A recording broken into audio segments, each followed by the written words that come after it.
Gabriel must have scratched his head at this one. He wasn't one to question God's given missions, and sending fire and dividing seas were all in an eternity's work for this angel. When God sent, Gabriel went. And when word got out that God was to become a man, Gabriel was enthused. He could envision the moment.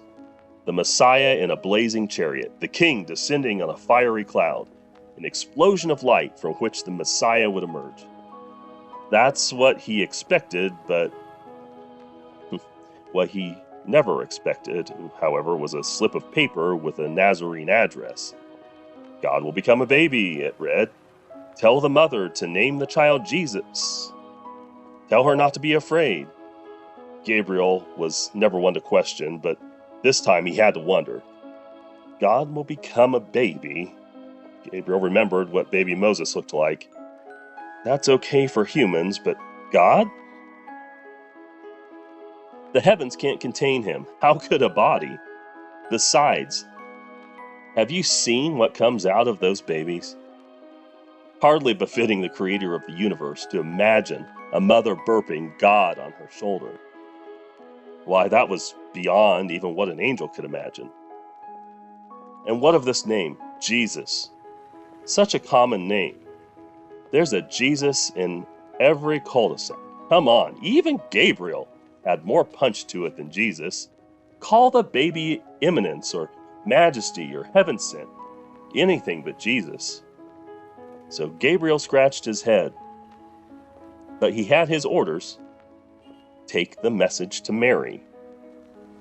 Must be a special girl, he assumed as he traveled. But one peek told him Mary was no queen. The mother-to-be of God was not regal. She was a Jewish peasant who'd barely outgrown her acne and had a crush on a guy named Joe. And speaking of Joe, what's this fellow know? He's a carpenter. Look at him over there. Sawdust in his beard and nail apron around his waist. You're telling me God is going to have dinner every night with a common laborer and call this guy Dad? It was all Gabriel could do to keep from turning back. This is a peculiar idea you have, God, he must have muttered to himself. Only heaven knows how long Gabriel fluttered unseen above Mary before he took a breath and spoke the news. But he did. He told her the name, the plan, not to be afraid. And when he announced, with God, nothing is impossible, he said it as much for himself as for her. For even though he couldn't answer the questions, he knew who could, and that was enough.